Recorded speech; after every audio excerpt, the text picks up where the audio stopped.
This Torah class is brought to you by TorahAnytime.com.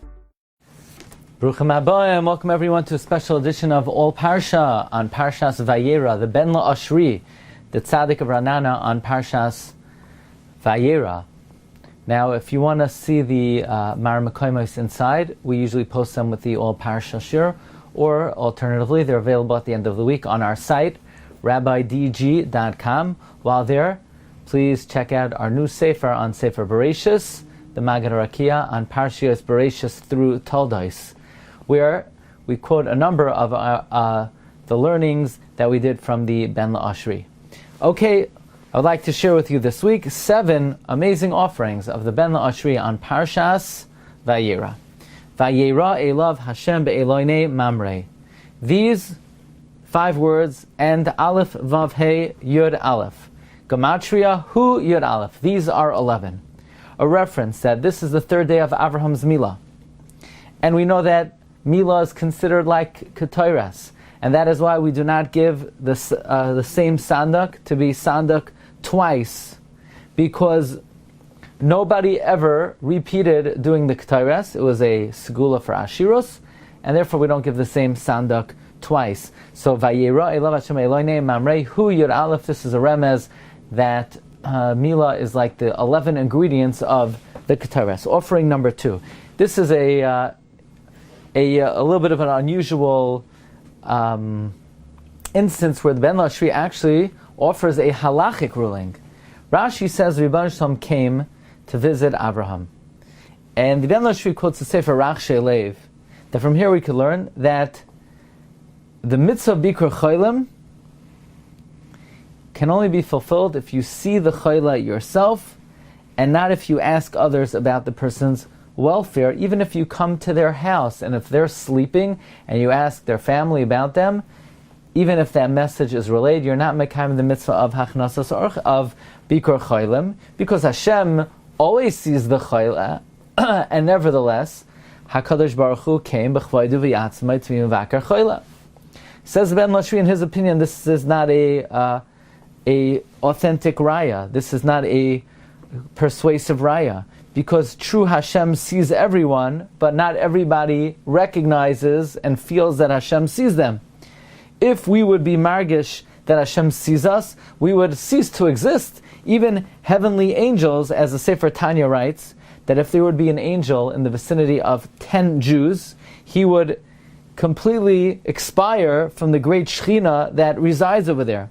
Therefore, by HaKadosh Baruch Hu, it's not enough just to ask about his welfare or just to see him, because Hashem has to make sure that the individual recognizes and feels the presence of HaKadosh Baruch Hu. And therefore Hashem has to come and make his presence felt, as opposed to someone visiting a chayla. If they come to the house and the chayla is sleeping and they ask about the chayla's welfare and the regards is relayed, and to the chayla, that's very dear, and it's almost like the person was, it's almost as if they're in the presence of the visitor. That would in fact be a fulfillment of Bikur Cholim. So not only do we not learn out from Hashem's Bikur Cholim that one is not required to make sure that the chayla sees them, but in fact the Ben La'ashri concludes the opposite, that one would be mekayim the mitzvah of Bikur Cholim. V'hu yoishev pesach ha'el k'chayim hayom.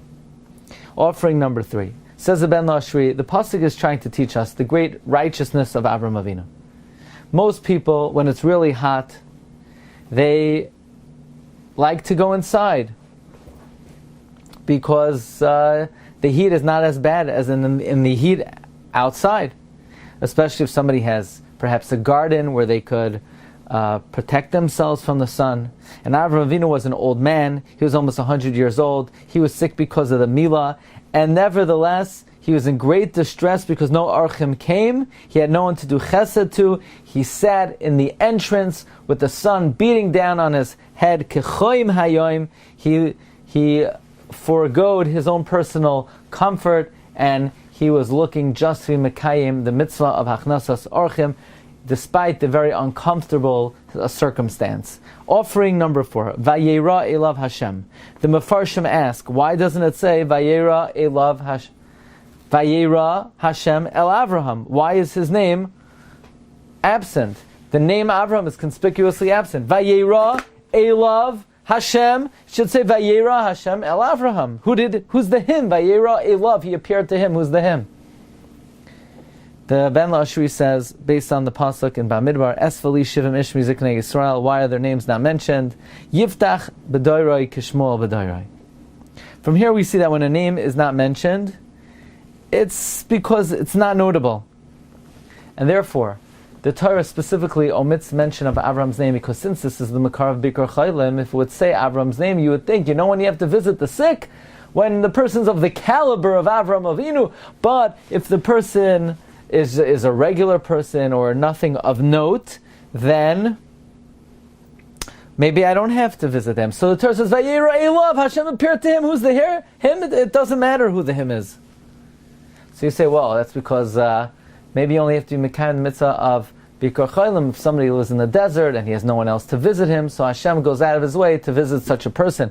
But someone who lives in civilization, and he has friends, maybe you don't have to visit him. No, the Torah says, Avram Avinu had good neighbors. He's Be'eloinei Mamre. Mamre was a tzaddik. He was the one who advised Avram Avinu about the bris milah. He probably came over all the time to visit and to check on Avram's welfare.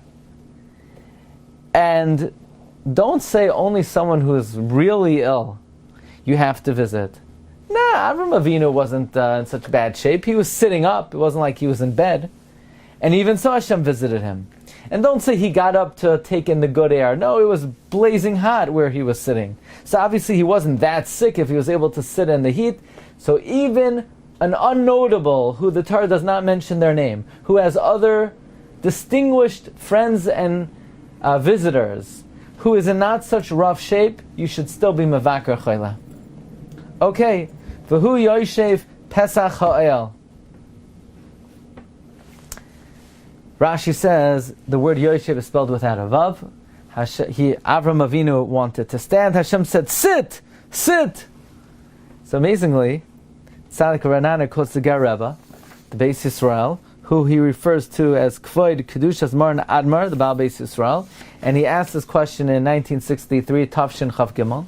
He asked in the name of his father, Rabbi Avram Mardcha, the Imrei Emes, that Avram Avinu was a chayla.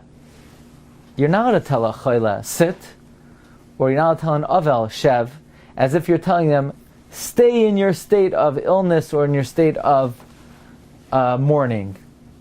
And the Ger Rebbe answered, so then how could Hashem say, shev, sit down? Avram wanted to stand, Hashem said, sit. You're not allowed to tell a chayla, sit. And the Ger Rebbe answered, the reason you don't say sit is, it has a bad effect, it has an ominous effect, but by HaKadosh Baruch Hu, no ra could emanate from the Makar HaTov. So if Hashem says shev, there will be no bad outcome. With this we can understand that which it says V'sara shoymas Pesach Ha'ayal v'hu acharav. Sarah was listening, v'hu acharav. The Targum Semen says the who is referring to Yishmael. Yishmael was behind her. Now, certainly Yishmael would not have been pleased that Sarah would have a son, because then he won't be the only heir. He understood that if Avraham and Sarah have a son, then he's sort of ousted from Yerusha. And Sarah was afraid that Yishmael doesn't damage her pregnancy with an ayin hara or with a dibora. Therefore, she laughed off the besura so that Yishmael should hear and not pay attention to the haftacha, because he sees, Sarah doesn't believe it. That's why, Vatechachesh Sarah lemar lo tzachakti. How could Sarah lie and say I didn't laugh? What she meant was, she didn't laugh that she didn't believe it. She meant I laughed just to sort of make Yishmael think that I didn't accept it. I didn't laugh because I was incredulous of the promise of Hashem. I laughed so that Yishmael should not take it seriously. Ki Yereya, she was afraid that Yishmael would inject in her ayin hara. And Hashem said, Hayipale me Hashem davar. Don't you know that from a haftacha of HaKadosh Baruch Hu, nothing bad can emanate. Only good could be an outcome of the word of Hashem. You made a mistake, Sarah. You thought that from HaKadosh Baruch Hu there could be a bad repercussion. Nothing bad could come from the Dvar Hashem. Even though the Ben La'ashri says, Chazal say in the Tanchuma that the Luchos Shniyos were given b'chashai, because the HaKadosh Baruch Hu says the Luchos Rishonos, which were given with pomp and ceremony, there was ayin hara. So we see from Dvar Hashem it could emanate something which is not tov. The difference is, says the Ben La'ashri, that was on a national level, so then there could be harm to Yechidim. But when Hashem gives a havtacha to Sarah, Ulasara Bain, no ra could come, and she should not have been worried about Yishmael, who is Shaimas, v'hu acharav.